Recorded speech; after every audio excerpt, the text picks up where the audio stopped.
All right, let's get this party started here. So I'm going to be covering the, if you're looking to do the SB100 in California, if you want to get your kit car registered, or I think that's it, you want your special construction vehicle registered. I'm going to go through the process that I did, knowing absolutely nothing, having no connections. I don't know anybody at the DMV. So let's start from the top. I'm going to refer to my phone. All right, so first things first, you're going to need your registration form 256. That's a statement of facts. Next, you're going to need to get your registration 343 application and title registration. And last, you're going to need the 5036 statement of construction. Here I have my application for title registration, the 343. So in the beginning, in the first part for the certification number or identification number, you don't have one yet. So this is what you're applying for. For me, they use from the Exomotive, they use my serial number that came with it as the beginning. And then I'm assuming the rest of the VIN will be filled out by CHP or however it's generated. And the vehicle make with special construction, so SPCNS. In the year they put, they scribbled out my 2000, whatever I had there, and they put zeros. I'm not really sure, because what they're going off of is when my certificate was issued to me in 2018, so it's been a while since I started this project. So my certificate was given to me in 2018, so they say it's a 2018 chassis. Driver's license, your address, and at the very bottom, just odometer reading, not actual, you put SB100. Second page, they did same thing, VIN number at the top, SPCNS, and they put year model 00, they filled that in. It says, so the year model is 4 zeros and a dash. And then section 6, cost information, purchase of vehicle price, that's how much the frame cost me. Section 9, just my autograph and stuff. Then you're gonna have to supply them with your certificate from your kit car company. So like I said, this is SB100. You can't register like you can't register a car that you made in your own garage. It has to be a certified kit. So I have the certificate here. Let's see. And then they gave you another application, assigned vehicle identification number plate, and then explanation kit car, your name, and then the Department of Motor Vehicles fills out the bottom, kit car, kit vehicle from Exomotive, Exoset Sport is what they put, and then there's some more paperwork there. Statement of construction, I put that,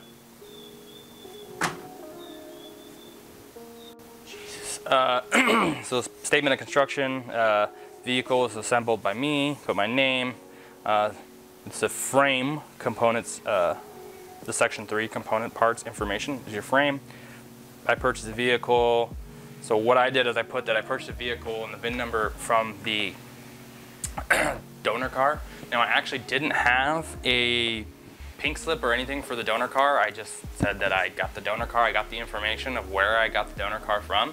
I'm assuming if you just get all the parts and put it on your frame, because I didn't use the engine. Some of you know I went with the 5-cylinder VW. So just put that on there is that I got the, and so here I purchased the vehicle from blah, blah, blah, and you utilize the parts to make this, and I paid $500 for that kit. So it says here my unassembled kit was $7,500 or whatever the sport chassis is, and then the frame, the Miata, that's how much that cost, the donor car, and the cost of the engine was nothing because they're super cheap, and then the total value at the bottom. And now remember, you're going to be paying taxes on your total cost. Like I said, I just went by the book because I didn't want any hang-ups, so I didn't finagle anything. I put actual costs of everything. And then there's another page where I purchased the engine from, I purchased my transmission from my friend, I put his information, and then I got the chassis from Exomotive, I put all that, and then I got the Miata from that person, I put that information in there also. Statement of facts, vehicle, vessel number, they put SPCNS at the top right again, year, make, and then they put my vehicle ID number as the frame number, and then the rest is blank for now, I guess. Apparently I have another statement of facts here. There's another statement of facts. Just what I did, same thing. Then I have all the receipts for everything here. And that's how much everything cost me now. And then that got me the paperwork started. So one thing, when you go into the DMV, this was the hardest part because I had no idea who was, the person that I initially talked to had no idea what he was talking about. And I went in and I said, hey, I have the word you need to use is special construction. If you say you have a kit car or you're just trying to get a VIN, they don't know. So he's like, you need to bring the car in and we need to verify a VIN. I said, well, I don't have a VIN and all I have is the serial number off of it. And he's like, well, you need to bring the car in, and he gave me a pass for that. So I actually did bring the car in, and then I said, I don't have anything for this car. And he's like, okay, well, what you're gonna need to do, he had no idea. So you have to get when you go into the DMV, you have to talk to someone and get your paperwork started for your special construction. So make sure you tell them it's a special construction vehicle, and if they don't know what they're talking about, have them get somebody else. It's gonna be, that's just the DMV for you. And then you get your sequence number. So the sequence number is what you need to move forward once you go, then you can go to the CHP. So after you get all that done, you get your sequence number, you pay your taxes up front. It kind of sucks. And then they give you a moving pass, but I really don't know how you're supposed to insure it. I'm gonna look for insurance. Like I've just been driving around the block here and there. So the insurance, I'm not sure how it works because I don't have a full VIN. So I was gonna get in contact with a few companies that I've gotten off the X-Emotive Facebook page and just see what they say. If they can give me a VIN just off my serial, or give me insurance just off the VIN, because they give me the moving pass, but I don't have insurance, so I gotta figure out how that works.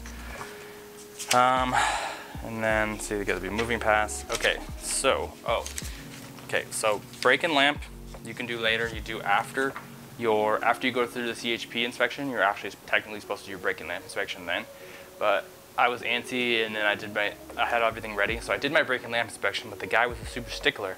And he's like, you don't have a VIN number, so I can't give you a certificate. So he wouldn't give me a certificate for the longest time until I went to the CHP and got my CHP done. And then he's like, okay, now you need brake and lamp. But he does your inspection. He checks your light height. Mine was pretty familiar with, he knew that my projectors had flaps in them, so he knew that they were high beam and low beam. I had side markers on the front and rear, red in the back, orange side marker and an orange blinker. Just, I don't know if you're supposed to, but I wanted it for my safety because the car's really low and I want people to know if I'm turning. And I also have the turn signal and DRLs in the front, which I don't think you need DRLs, but I did these sequential blinkers, which he didn't seem to care about at all. That they're sequential, they light up white in the day, and then when you turn the blinker, they go orange. And same thing with my taillights, is he didn't care that it didn't say DOT on it. He was like, yeah, I know these are LED, and that's just how it is. There's no DOT numbers, so he didn't seem to care about there being no DOT numbers. And so you need side mirrors, and so here's a pamphlet kind of. Well, what he's kind of going off, you have a special construction vehicle. I don't know if you can find this online. It tells you everything you need here.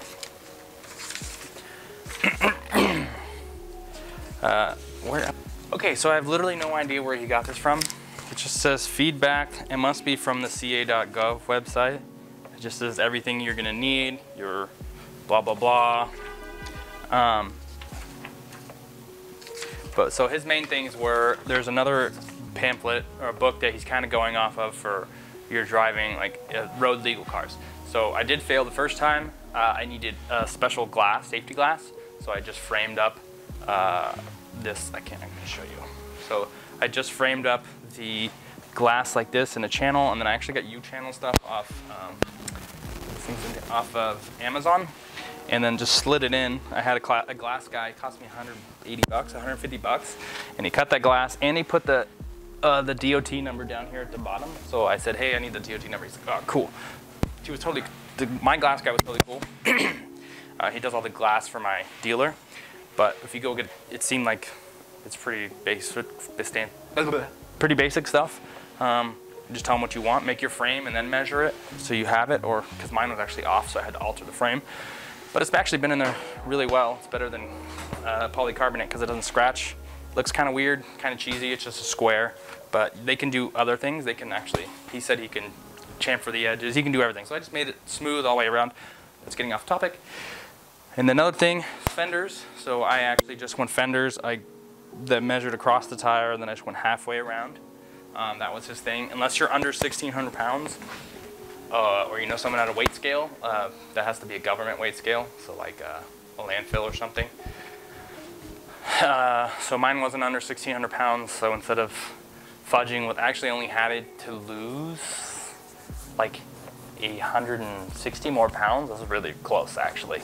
I just said screw it, I just put the fenders on, which was a real pain in the ass.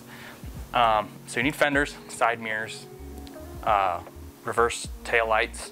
You need reverse for your brake and lamp. You have to, and you need, okay, we'll just cover CHP first. That's brake and lamp, that's later. So, cause CHP didn't check my for reverse light, which I'm gonna put back on, because I had it janked up for the brake and lamp, but I'm gonna put one on because nobody knows when you're backing up. If you go to the store or whatever, you go back up and it's actually really kind of dangerous. So I'm gonna put a reverse light back on there. I have license plate lights, turn signals on the side markers, brake lamps, obviously turn signals. Now one thing he was giving me grief on was my removable steering wheel. I use it to get in and out. And he's like, I don't know about that. I'm not really sure. I'm gonna have to dig into that. And then, so when I went back in, I just left the steering wheel on, and maybe he forgot. But, or it just, he couldn't find anything on it being illegal. It's like, I'm not like I'm driving around taking it off like a, you know, F-boy or something, but. And then, so yeah, that was pretty straightforward, just the main things. Oh, and one thing I also failed for is no reflectors in the back. So I had the LEDs like for all my lights, but none of them had reflectors built in. So I had to just buy reflective red tape, and then I put below the tail lamp and then on the side canopy on the back. So you know, it seemed a valid argument. He said, you know, if you lose electricity in a parking lot or in an intersection, your car dies in your middle of an intersection, you get nailed. So that's pretty valid, and that's pretty, I agree with that. So I put reflectors on the back. I have my license plate lamps, and you need a horn. He didn't check my horn function, but I had all that anyways. One thing, you can get real stickler if he really wants to. Technically, you're supposed to have a brake indicator when you have your parking brake on, when you have low brake fluid, left and right turn signal, parking lights, and high beams and low beams. All I have is indicators for left and right, because I was taking up tons of channels on my AIM dash for that. So then, after that, let me see, I can go through my notes. All right, let's move on to, so after you do your CHP, make sure you're totally legit, and then, you know, all your lights and everything function when you get there. He didn't check function of everything, although I told him I already had passed my brake and lamp, so maybe that's why he was fine with that. So he's like, where's your horn? It's right here. But I pushed it, but my key wasn't on. It's like, it only works with the key on. But he could fail you for any of that, but his main thing for me was the reflectors, the safety glass, and the fenders. Put all that on, went back, and he went out there, and I didn't even know that was him when he walked past me, and he passed me. So he gave me a pass or whatever, and then he gives you the next step to go to brake and lamp. So mine was already done. For brake and lamp, you need, technically, you need a parking brake. He goes and drives your car and makes sure your brakes work, which I actually didn't know at first. I had my brake and lamp certificate like almost 20 years ago now. I never used it.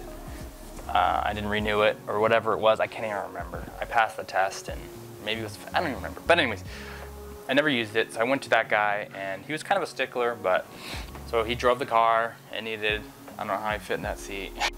All right, so went to brake and lamp. He checked my, and all my lights functions. I don't know if he just checked the height from the ground to where the bulbs or the LEDs are. So mine are like just right here on the frame, which actually measure at, I mean, they gotta be ridiculously low for, they're around 32 inches off the ground, which they would have to be ridiculously low to fail, I think.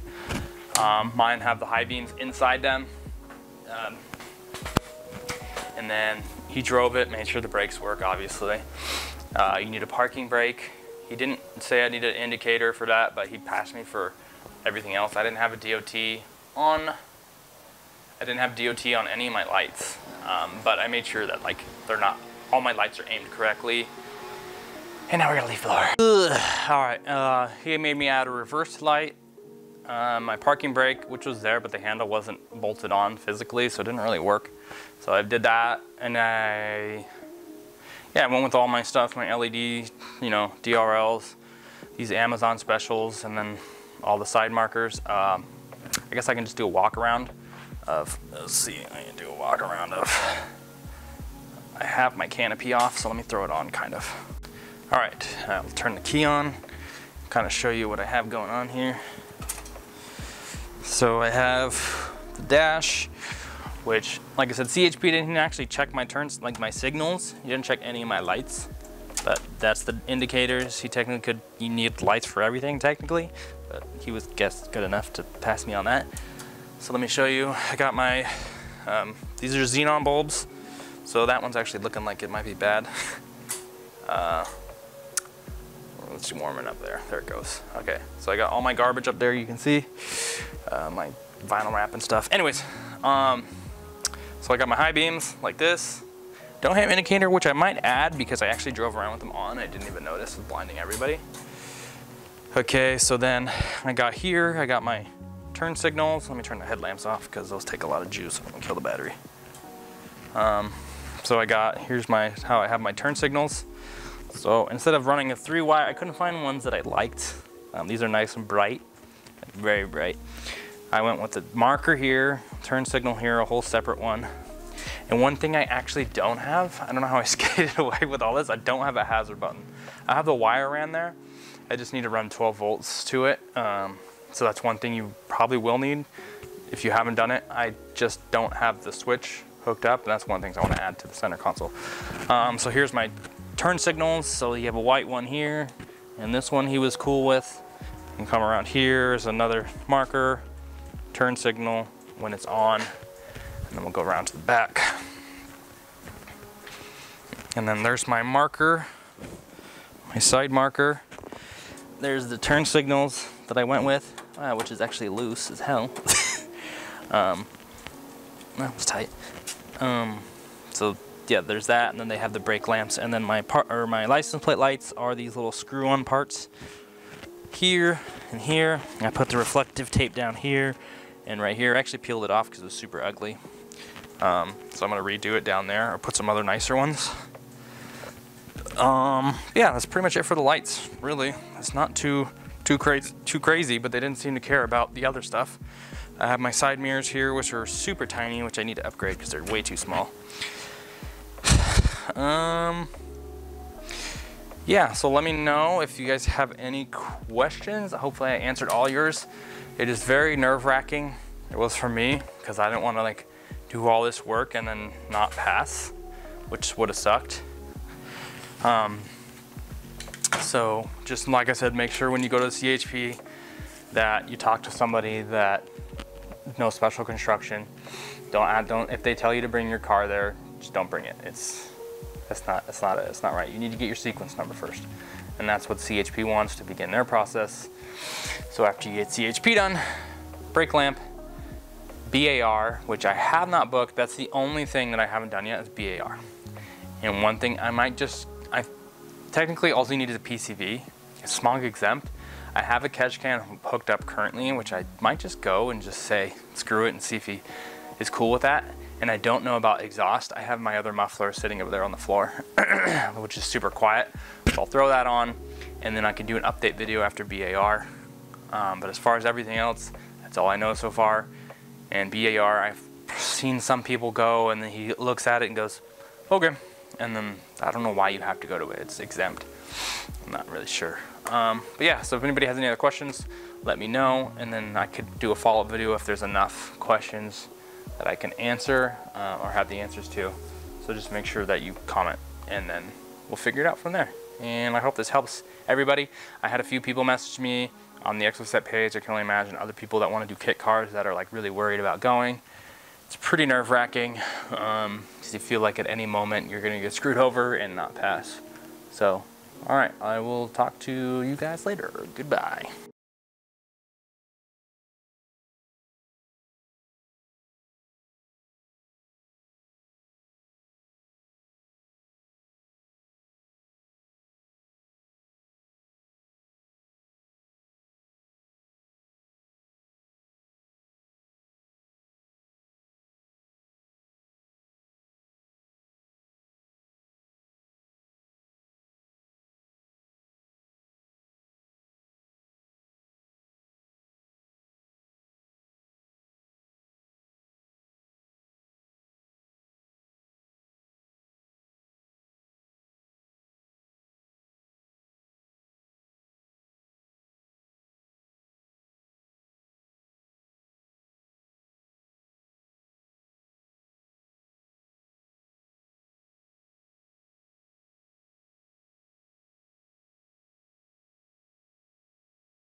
But yeah, that's pretty much it. Just been hanging out, trying to think things to do.